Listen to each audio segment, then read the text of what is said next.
이번에는 건강 클릭으로 이어가겠습니다. 평소에는 괜찮다가 찬바람이 불기 시작하고 통증이 좀 이렇게 오는 것 같다라는 그런 느낌을 받을 때가 또 추워질 때가 아닐까 싶은데 가장 대표적인 것이 이제 어깨 통증이 아닐까 싶어요. 맞습니다. 네. 특히나 중년이 넘어가게 되면 우리가 흔히 오십견이라고 불리는 질환이 발생하면서 어깨 통증 호소하지 않으시는 분들이 많지 않은데요. 네. 요즘은 특히나 젊은 사람들도 스마트폰이나 컴퓨터 사용이 잦아지면서 어깨 통증을 많이들 호소하고 있다고 합니다. 맞습니다. 저만 해도 그런데요. 맞습니다. 네. 이렇게 통증을 방치하게 되면 만성 질환으로 또 이어질 수 있기 때문에 각별한 주의가 필요한데요. 오늘은 어깨 통증 어떻게 관리하고 치료할 수 있는지 한의학적으로 자세하게 좀 살펴보겠습니다. 한의학 박사 최우성 원장과 함께하죠. 어서 오십시오. 네, 안녕하세요. 네, 날이 좀 추워지게 되면 네. 어깨 통증이 심해진다 이런 말씀 드렸는데 실제로도 그런 영향을 주는 겁니까? 네, 맞습니다. 네. 날씨가 이렇게 추울 때 가장 먼저 어머님들이 아프다고 말씀을 하시는 부위들이 어디일까요? 보통 이제 어깨 그리고 무릎 이런 부분들의 통증을 많이 느끼게 되시겠죠. 대부분의 경우에서 날씨에 따라서 어깨 쪽의 통증이나 이런 부분들이 나타나는 경우가 상당히 많은 것들을 우리가 볼 수가 있습니다. 네. 이유를 보면 어깨라는 관절이라는 그 자체는 힘줄 그리고 인대, 그리고 근육, 그리고 관절낭 이런 연부 조직이라고 얘기를 하는데 이런 연부 조직들이 증상들을 유발을 한다라고 보시면 될 것 같아요. 날씨가 추워지면서 이 부분들이 수축하게 되니까 통증을 나타나게 되고 또 오늘 같은 경우에는 우리가 비가 오게 되겠죠. 저기압 상태에서는 관절낭이 훨씬 더 기압이 낮아지니까 팽창하게 돼서 손상을 가지고 있는 경우에는 증상들이 더 많이 나타날 수 있습니다. 네, 그렇군요. 사실 이렇게 어깨 통증이 나타나게 되면 방치하면 안 되고 바로 병원에 가야 한다 이런 말을 많이 하지만 저만 해도 사실 한 번 아프다고 해서 병원으로 가지는 않는데 다들 그러지 않은가요? 네, 대부분이 다 그렇습니다. 방금 말씀드렸던 것처럼 어깨 쪽의 관절은 어느 순간에 갑자기 찢어지는 경우는 우리가 운동을 하거나 아니면 다치거나 이런 경우들밖에 없어요. 네. 대부분의 환자분들이 조금씩 문제가 생기면서 증상들이 나타나게 되는데 이 부분들을 놓치고 그냥 넘어가는 경우들이 많죠. 자, 제가 그림을 준비를 했으니까 어깨 구조를 보면서 다시 한번 설명을 드리겠습니다. 네. 네. 자, 지금 보시는 게 오른쪽의 어깨를 앞에서 본 거고요. 뒤쪽에서 본 겁니다. 자, 우리 뼈가 몸통에 참 단단하게 붙어 있다라고 생각하기 쉽겠지만 여기 상완골이 몸통에 붙어 있는 그 관절의 면적은 한 500원짜리 동전만한 그 정도의 면적이라고 보시면 될 것 같아요. 생각보다 붙어 있는 면적이 생각보다 적거든요. 이 부분들을 뒤쪽에 있는 힘줄이나 아니면 인대들 그리고 근육들 그리고 관절이 싸고 있어야 되기 때문에 어깨는 생각보다 되게 취약한 구조고 다치기 쉽다는 거죠. 네. 이런 다치기 쉬운 구조에서 내가 아까 말씀해 주셨던 자세가 좋지 않거나 아니면 한 번씩 우리가 무리할 때도 있겠죠. 집안일을 하시거나 운동을 할 때 한 번씩 뜨끔뜨끔하는 이런 통증들이 나타나는 것들에서 손상이 오는 거예요. 그리고 이 손상이 올 때 바로바로 처치를 해주거나 아니면 최소한 우리가 휴식을 취해서 이 부분들이 회복할 때까지 시간을 벌어줘야 되는데 이런 것들이 없이 지속적으로 무리를 하게 되면 결국 오십견이나 아니면 회전근개 쪽의 문제 이런 쪽으로 갈 수밖에 없습니다. 네. 근데 이제 어깨가 아프면 덜컥 겁이 나기도 합니다. 어떤 질환이 생긴 게 아닐까 하고 말이죠. 네. 어떤 질환일 때 어깨가 이렇게 좀 아픈 겁니까? 네, 어깨 쪽의 질환을 순서별로 우리가 3가지 단계로 나눠볼 네. 수가 있어요. 한 번씩 다들 경험을 해보셨을 거라고 생각이 되는데 어깨의 관절은 자연스럽게 180도까지 쭉 올라가야 정상입니다. 네. 내 귀까지 붙어야 되거든요. 네. 자, 이런 동작들이거나 아니면 어깨를 앞으로 올리거나 뒤로 이제 젖혀서 올릴 때 이런 동작을 할 때 순간적으로 뜨끔하면서 더 이상 올라가지 않는 것들을 충돌 증후군이라고 얘기를 합니다. 어깨가 자연스럽게 움직여져야 되는 그 각도가 나오지 못하고 중간에 어떤 인대나 아니면 힘줄 같은 부분들이 서로 부딪히기 때문에 충돌이라는 단어를 써서 충돌 증후군이라고 얘기를 하거든요. 네. 자, 이런 충돌 증후군에서 우리가 적절한 처치가 없고 그다음에 이런 손상들이 계속 지속이 된다면 그때 나타나는 것들이 회전근개의 손상 또는 파열이라고 얘기를 해요. 네.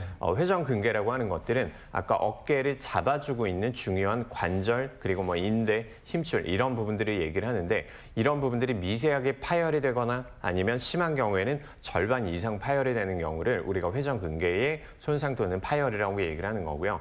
자, 이런 어깨 통증들이 몇 번 이상 거치게 되면서 증상들이 만성화되는 경우를 우리가 50견이라고 얘기를 합니다. 관절낭까지 문제가 생겨서 결국엔 심한 통증까지 나타날 수 있는 거죠. 네. 이렇게 어깨 근육이 뭉쳤을 때 저는 이렇게 팔을 몇 번 이렇게 움직여주면 네. 좀 풀어지는 느낌이 들더라고요. 이게 또 뭉친 근육을 풀어주는 방법이 맞을까요? 네, 맞습니다. 방금 해주셨던 것처럼 어깨를 돌려주는 것만 해도 좋은 스트레칭이 될 수가 있어요. 네. 특히나 우리가 잠을 잘못 자거나 아니면 날씨가 이렇게 특히나 아침에 추울 때 내가 어떤 특정의 동작들을 하기 직전에 어깨를 움직여주는 것들, 예열을 하는 것들은 아주 중요한 습관이라고 볼 수 있습니다. 네. 그 어깨에 발생하는 질환 가운데 우리가 가장 또 쉽게 생각할 수 있는 게 50견인데 50대 이후에 발생한다고 네네네. 하니까요. 근데 이 50견의 정확한 명칭이 또 따로 있잖아요. 네, 정확하게는 50견이라 함은 유착성 관절낭염이라고 얘기를 합니다. 네. 관절에 뭔가 염증이 생겼다라고 해서 관절낭염이라고 얘기를 하겠죠. 그리고 앞에 제가 50견의 유착성이라는 단어를 썼는데 50견은 가장 만성의 질환에서 그리고 가장 후반부에 나타나는 이제 가장 터미널 스테이지에 나타나는 그런 네. 증상들이라고 보면 될 것 같아요.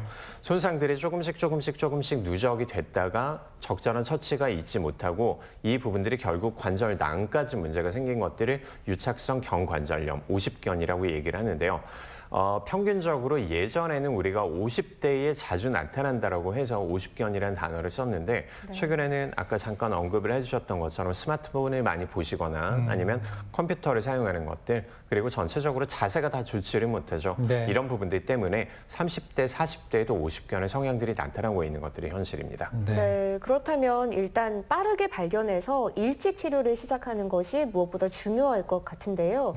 그런데 이게 알아차리기 위해서는 증상을 알고 있어야 하는데 또 어떤 증상이 있을 때 50견을 의심해 볼 수 있을까요? 네, 병원에 오시는 환자분들의 증상들을 제가 세 가지로 뭉쳐서 다시 한번 설명을 좀 드리겠습니다. 네. 그림을 보면서 설명을 드리겠습니다. 네. 자, 대부분의 환자분들은 야간통을 호소를 해요. 그냥 내가 활동을 할 때도 통증이 나타날 수는 있지만 50견의 특징적인 증상들 중에 하나가 염증 반응이 심하면 심할수록 밤에 잠을 자다가 통증이 나타났다. 그래서 어젯밤에 자다가 몸을 돌리는데 뜨끔하는 통증 때문에 잠을 깼다. 또는 팔이 욱신거려서 잠을 깼다. 뭐 잠을 한숨도 못 잤다. 이런 식으로 증상들을 많이 말씀들을 하시거든요. 네. 이런 증상들이 하루 이상 이어진다면 이때는 50견을 생각을 해봐야 되겠습니다.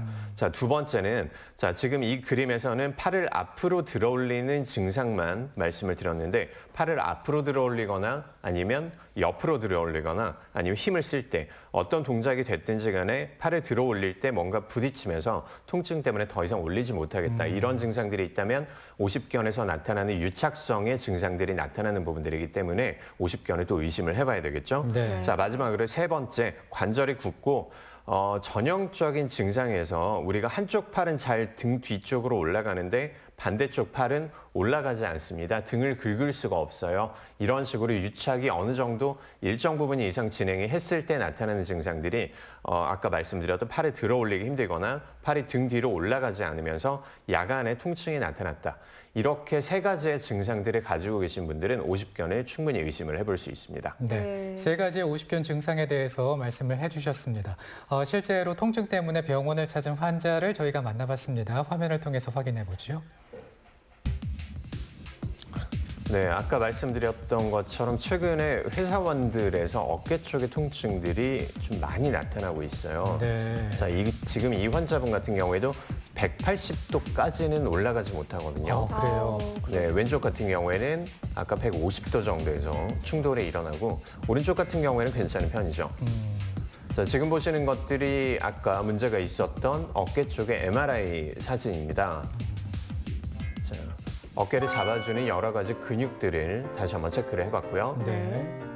자, 지금 이 환자분은 목에서 그리고 어깨까지 근육성에 문제가 있다고 생각이 돼서 먼저 스트레칭을 실시를 해줬습니다. 네. 치료하는 모습이죠. 네, 두 번째는 목 쪽에 교정이 들어가는 추나요법이고요. 네.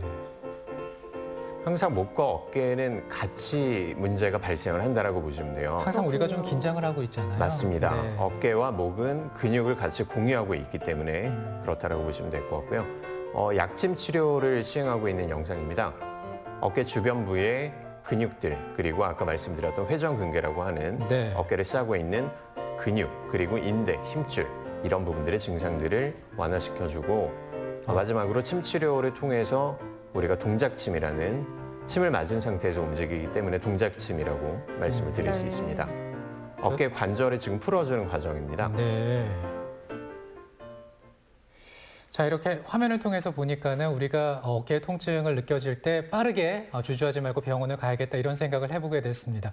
일단 퇴화로 인해서 오십견이 나오잖아요. 네네. 한방으로 치료했을 때 효과가 어떻습니까? 네, 방금 말씀해 주셨던 것처럼 오십견은 내 몸의 손상들이 누적돼서 네. 퇴행성이 진행이 돼서 나타나는 부분들이라고 보시면 될 것 같아요. 자, 1차적으로 오십견은 퇴행화를 치료하기에 앞서서 우리가 제일 먼저 해야 될 부분들이 통증과 그다음 붓기 그리고 염증에 대한 제어라고 보시면 될 것 같아요. 네. 네. 우리가 생각하는 것보다 어깨가 한 번씩 우리가 뜨끔뜨끔 아파 보신 적은 있겠지만 오십견으로 이행이 됐을 때 통증은 아주 극심하다라고 환자분들이 공통적으로 말씀을 하시거든요. 네. 그리고 이게 내가 움직일 때만 통증이 나타나면 그나마 견딜 수는 있겠지만 이 부분들이 가만히 있어도 통증이 너무 극심하기 때문에 1차적인 1단계의 한방치료는 일단 통증에 대한 완화, 부기와 염증의 감소라고 보시면 될 것 같습니다. 이때 우리가 사용을 할 수 있는 방법들이 방금 잠깐 보셨었죠. 침을 맞은 상태에서 움직이는 동작침이나 네. 아니면 안쪽에 뭐 염증 반응을 효과적으로 없앨 수 있는 뭐 약침이나 봉침 같은 요법들 그리고 한약 같은 것들을 통해서 일단 몸에 활성화된 부분들을 좀 다운을 시켜주는 거죠. 통증을 먼저 잡아주는 것들이 환자분들에게 있어서 가장 중요한 처치입니다. 네. 두 번째 2단계의 처치는 아까 어깨가 점점 굳어간다라고 말씀을 드렸었는데 이 유착성이라는 부분들을 최대한 방지를 해놔야 네. 내가 일상적인 동작들이 다시 수행을 할 수가 있는 거예요. 이때는 가동기의 치료라고 이제 말씀을 드리는데 이때 우리가 주로 사용을 할 수 있는 방법들은 추나요법입니다. 어깨 쪽에 최대한도의 가동 범위를 다시 또 만들어주고 그다음에 서로 부딪히는 부분들 충돌이 일어나지 않도록 다시 밸런스를 맞춰주는 것들 이때 2단계의 처치에서 가장 쓰이는 추나요법이라고 보시면 되겠습니다. 네. 네, 추나요법 이야기를 해주셨는데요. 다양한 치료 방법이 있겠지만 우리 시청자 여러분께서 아마 추나요법 가장 궁금해하실 것 같습니다. 조금 네. 더 자세히 설명 부탁드리면요. 네, 아까 잠깐 설명을 드렸었지만 어깨 쪽의 문제는 어깨 단독에서만 나타나는 경우는 거의 드물다라고 보시면 돼요. 대부분의 경우는 목과 어깨 쪽이 근육을 같이 공유하고 있기도 하고 결국 목의 자세가 틀어지면서 어깨도 말려 들어가면서 문제가 생긴다라고 보시면 되거든요. 네. 오십견 환자분들의 우리가 상황들을 보면 대부분 등이 굽어 있고 목은 앞으로 쭉 빠져 있는 일자목들, 그다음에 어깨가 안쪽으로 말려 있는 라운드 숄더라고 얘기를 하는데 이런 거북목과 일자목을 가지고 있는 경우들이 대부분이에요. 네. 결국 이렇게 굽은 상태 때문에 어깨가 굳어가고 이 부분들을 다시 풀어줘야 되기 때문에 목에 대한 교정이라든지 이제 등 쪽에 대한 교정이라든지 그리고 어깨 쪽의 관절에 다시 유착을 풀어준다든지 이런 식으로 추나요법을 3가지로 구성을 할 수가 있습니다. 네, 그렇군요. 또 특히나 이 오십견 같은 경우에는 어깨를 얼마나 많이 썼느냐가 많은 영향을 미친다고 하더라고요. 네. 그러면 좀 어깨를 덜 쓰고 잘 풀어주면 예방이 가능할까요? 네, 가장 중요한 말씀을 해주셨습니다. 방금 말씀해 주셨던 것처럼 아무래도 자세를 유지를 하고 그다음에 평소 때 운동을 하는 이런 부분들도 중요하겠지만 네. 아까 잠깐 말씀드렸던 것처럼 뭔가 손상이 누적돼서 오십견까지 이행을 한다라고 말씀을 드렸어요. 네. 손상이 생겼을 때 그때 빠르게 처치를 하거나 아니면 쉬어주거나 이런 부분들을 해주시면 됩니다. 네. 그리고 내가 어깨가 좋지 않을 때 안쪽에 살짝 상처가 나 있을 때 이때는 동작을 줄이거나 일을 좀 줄이거나 이런 부분들을 좀 해주시는 것들이 오십견의 치료 그리고 예방에 큰 도움이 될 겁니다. 네. 자, 오늘은 한의학 박사 최우성 원장과 함께 어깨 통증 치료와 관리법에 대해서 살펴봤습니다. 오늘 고맙습니다. 네, 감사합니다.